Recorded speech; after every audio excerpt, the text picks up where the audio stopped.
All right, we're coming back to Horseshoe Wave, accessible from Great Falls, Virginia. You can technically get to it from the Maryland or the Virginia side, but most people park in the climber's lot at Virginia, which is just a quick right-hand turn past the gatehouse. Then you carry down past the observation deck, put in at Fisherman's Eddy, and I'm going to give you a pretty in-depth overview of Horseshoe Wave at two different levels. One is 2.8-ish, which is a little higher than I am able to surf that wave, and 2.67, which is lower and very friendly for surfing. So we'll break it down here. Thanks for watching. Getting to this wave involves a lot of climbing and scrambling over rocks like this, which can frequently be wet.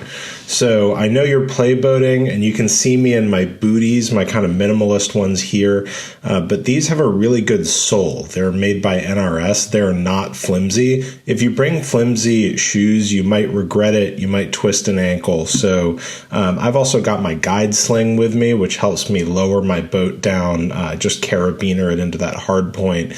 So little things like that can make your life easier because you're going to be doing a lot of climbing. I'm going to do a warm-up roll.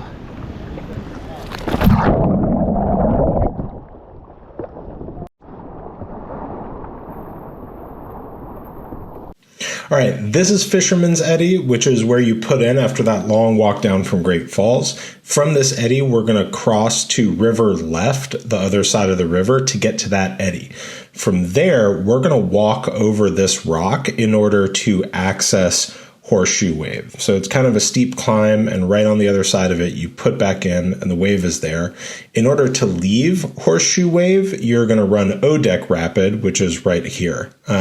So we're going to ferry across and get to the surf end.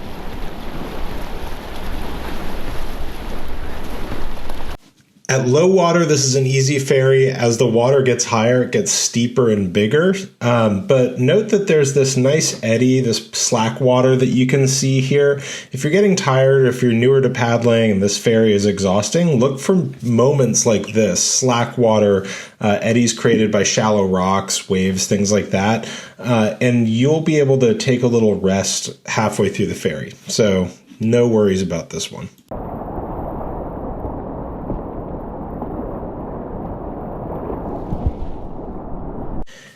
This is 2.8 feet, and I clarify the level when we get to the wave, but the reason I'm mentioning it is that the outflow of O-Deck Rapid that we're ferrying across here can be a great place to practice surfing. There's some limited surfs here at this level. When it gets lower, there's more. There's also good opportunities to practice getting stuck in a side surf and working your way out. There are a few rocks here, so make sure to give it a good look before you try to throw ends or flip over, something like that.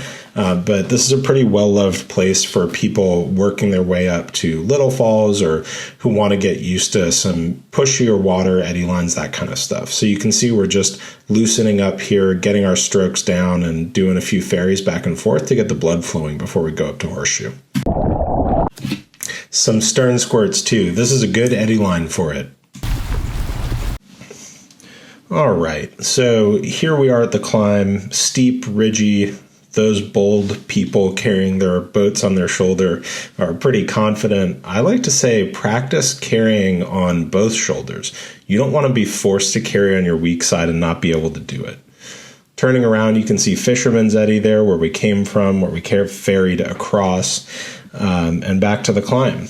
So I like to pull my boat behind me and kind of chuck it ahead of me where I'm able to, but it's also good to practice actually carrying in these situations because you will be in places where you can't just huck your boat. Looking ahead, we can see Horseshoe Wave right there, and actually further kind of surveying the space, we can see that there are a lot of recovery eddies. If you flip over here, yeah, you don't want to swim O-Deck, the rapid below, but there are a lot of opportunities to recover. You can see eddy service on either side of the wave there.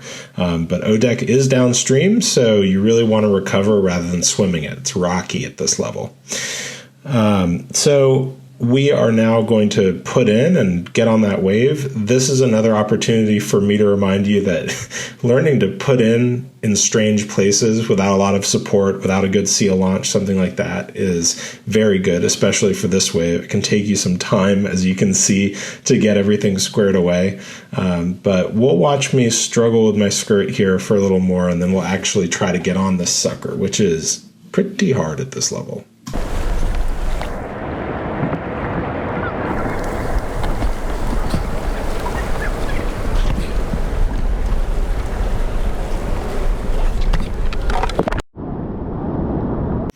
All right, here I am.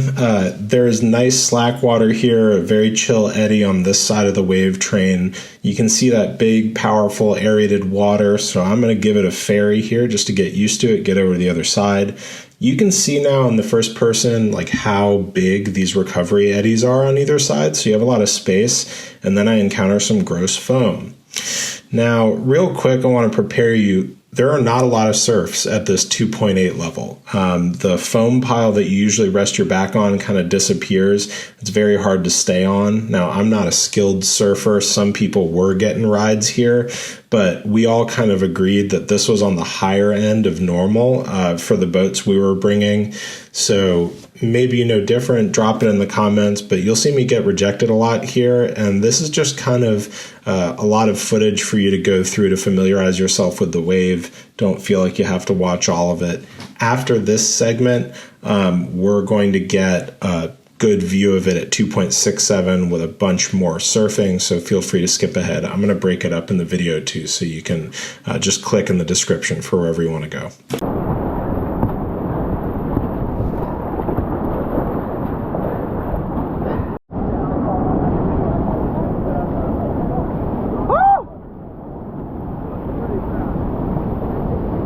All right, let's break down the anatomy of this wave a little bit and why it's trickier to surf right now. You can see the trough right here. That's where you want to be sitting, but usually behind you, there's a more pronounced foam pile that's taller, keeping you on that wave. In this case, that foam pile appears, disappears. It's kind of unpredictable. So the really good surfers were waiting to see it and then getting on, but quickly it would drop out and they'd come off the wave. So it seemed like everybody was having a hard time. Here you can see the fingers. Those slots are runnable at higher water. Not all of them. The Class 5 paddlers know what to run and what not to run. I think there's one called Subway. It's quite nasty. You can see me trying to get on the wave here, getting rejected again. But there is one thing I want to call out here. Coming up, you'll see a moment where that foam pile is taller. And so if you just bear with me for a second, you'll be able to see what that looks like when it's actually in, making the wave more surfable. Now, I still don't manage to get on it here, but that's it right there. You can kind of see that taller bit of the wave. So I'm trying to chase it. You can see I'm a little low here, and I just lose my bow and get wrecked. Not an easy one at 2.8.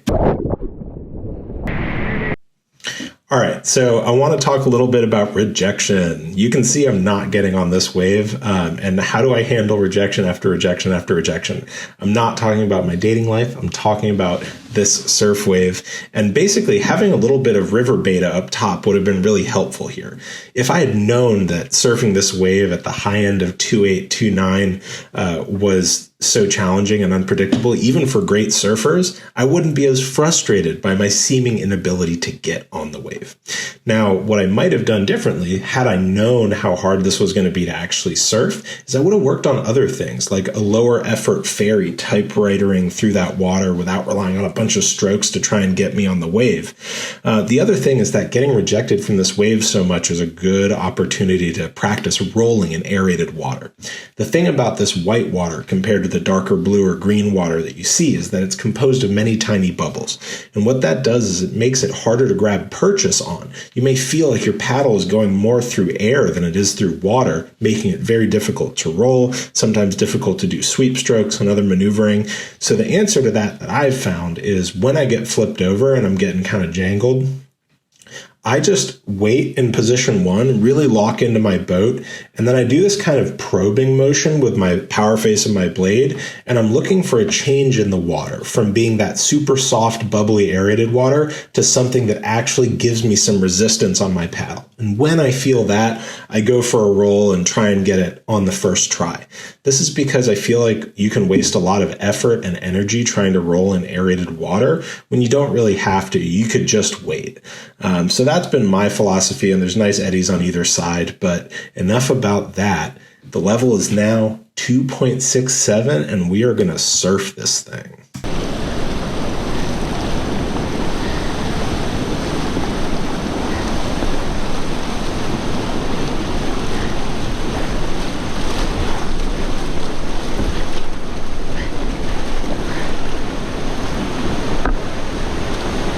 Steve-O!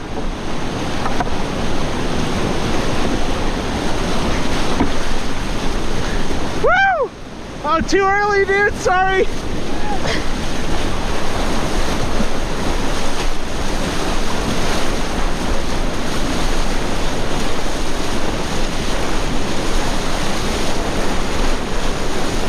Woo-hoo!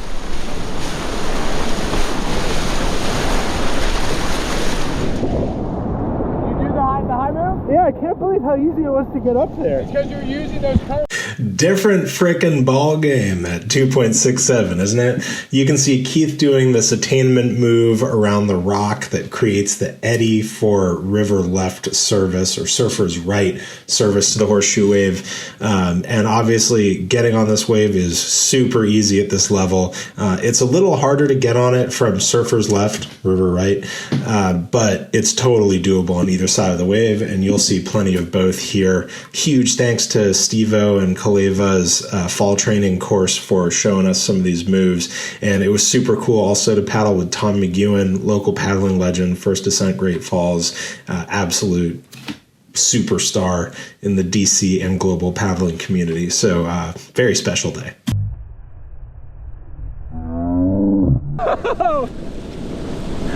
What?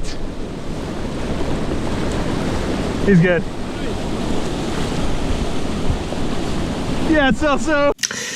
All right, so I'm going to approach this wave here, and just overall shape of it, you can see this nice big foam pile that's going to keep me on the wave facing upstream. This is where the surfer is going to be, just sitting in that trough with their feet up on the wave in front of them. You see the trough is pretty deep, which keeps you on it.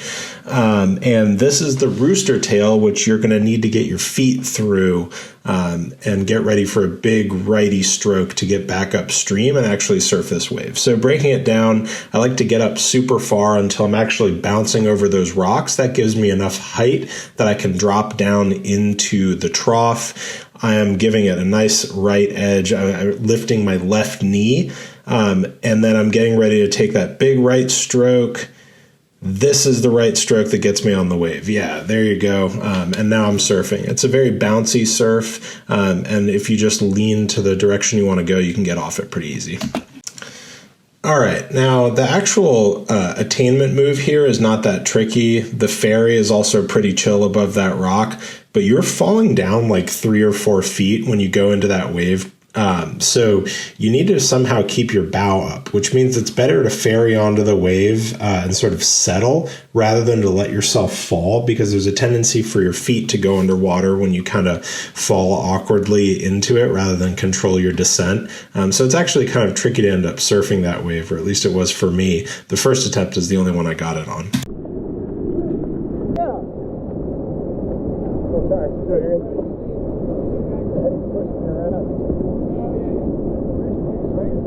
Thanks, dog.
Yeah! Sick brace!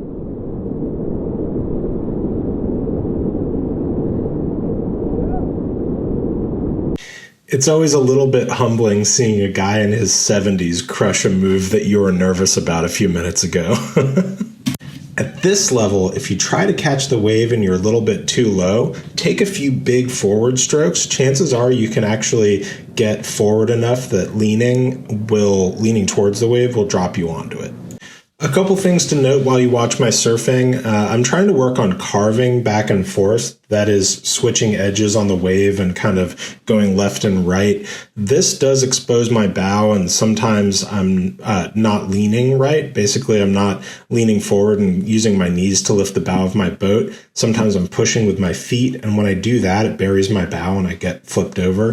The other thing is that rather than taking big strokes on like the left and right, I feel like I should be using a rudder stroke where you basically hold your paddle out parallel to your boat and you can kind of pry it left and right. You see really good surfers doing this. I think it's more proper technique rather than taking these big strokes left and right all the time. So those are things I'm working on improving.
One thing I like to think about when I'm surfing Horseshoe is not to overextend myself.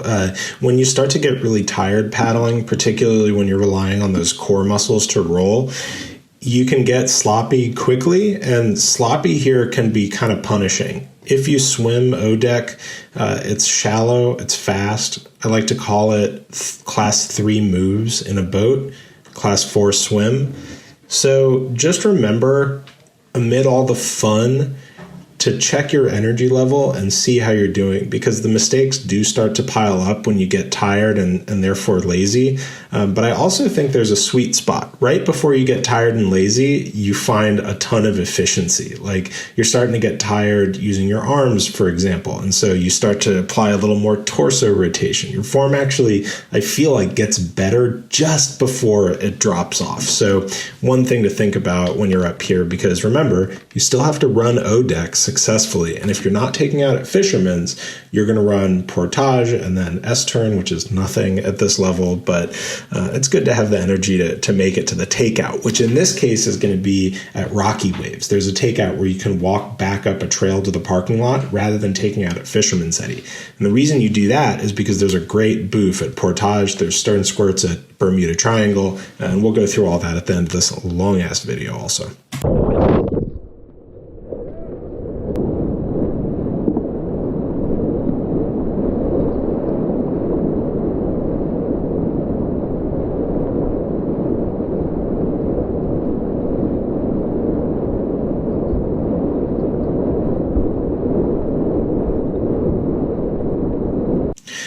All right, so speaking of O-deck, let's break it down. This is a level, I think, around 2.7, which is in between the two first-person videos we have. This is me shooting with my iPhone from the observation deck of Great Falls. Here is Horseshoe Wave, our originating point for this run. Above it is Horseshoe, the actual pour-over that people run.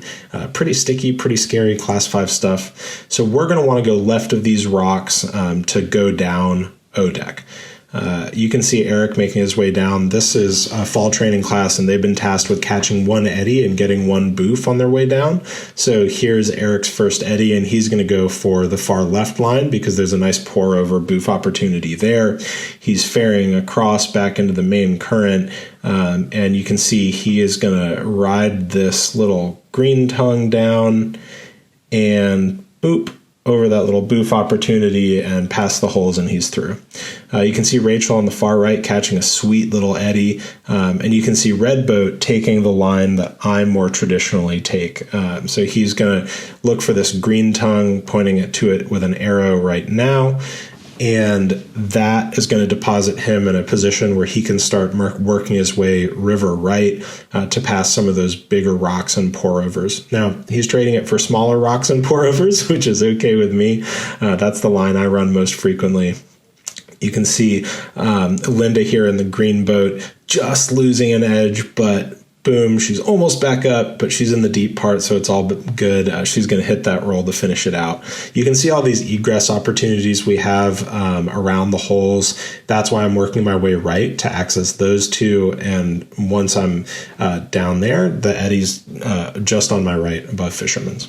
So at 2.8, you're going to see it looks pretty different from the iPhone footage that we just looked at. That's because there's more water, it's deeper, so the lines are more forgiving. You can see I'm going left of those rocks as usual to kick off the run, and I'm looking for the green tongue that I usually hit, and this is where it usually is, but there's more water than I'm typically here paddling. So this is a much sort of deeper, bigger, easier run down O-deck, although, of course, the surfing wasn't as good. So I'm going to catch this eddy here, and we'll see what it's like at 2.76 or so.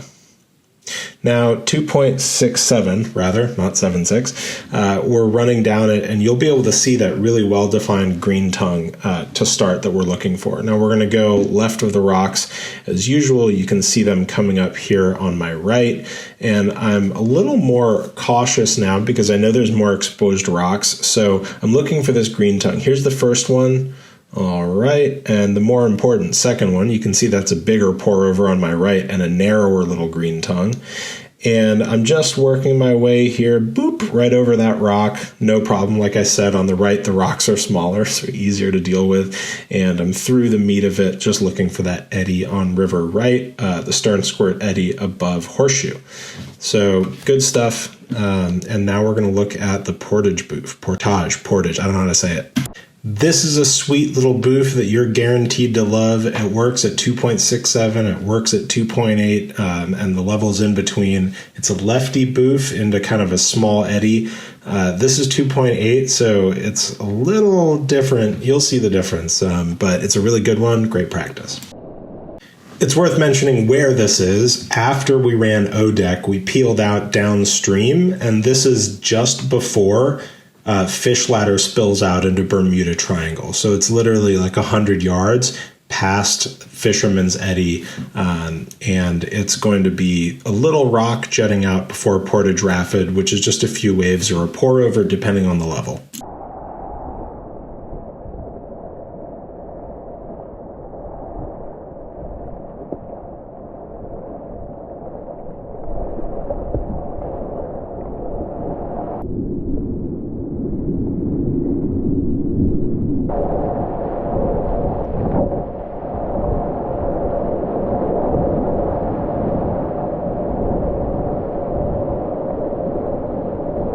All All right, so I just wanted to give you a look at Portage Rapid at 2.8. It's got some great eddy lines, some great waves, opportunities to attain up on eddies in either side. And then right below it, you've got Bermuda Triangle, which is fish ladder spilling out into the Potomac, and that has some great eddy lines to practice stern squirts and things like that.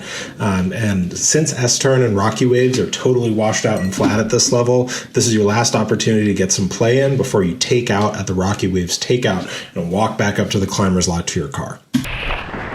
All right, so after all of that, and I know it was a lot, we've done Fisherman's Eddy, we've done Horseshoe Wave at 2 levels, O-Deck at 2 levels, Portage Boof at 2 levels, Portage Rapid, and now I'm just showing you where the takeout is. Basically, when you hit rocky waves, you're going to see that massive eddy on the left after the cliff ends, and just on your right, you're going to see this area where you can take out. It's a steep walk up. There's usually a little trickle of water, even at low levels, because you're basically walking up a stream, and it's the last bit of climbing you have to do, and once you get there, there's a trail, which you're going to follow back to the lot. I've got all of that fast forwarded here, and thanks for watching. Please enjoy, and if you have any questions or you want to paddle or anything like that, just send me a message. If I got anything conspicuously wrong, please put it in the comments below. As always, feedback on my form, these videos, the format is always welcome. Ultimately, the reason I'm making them is so that newer paddlers can visualize what they can expect at various moments in their progression. So if you're using it for that, thank you very much. That's the intention behind it. Otherwise, see you on the river, y'all.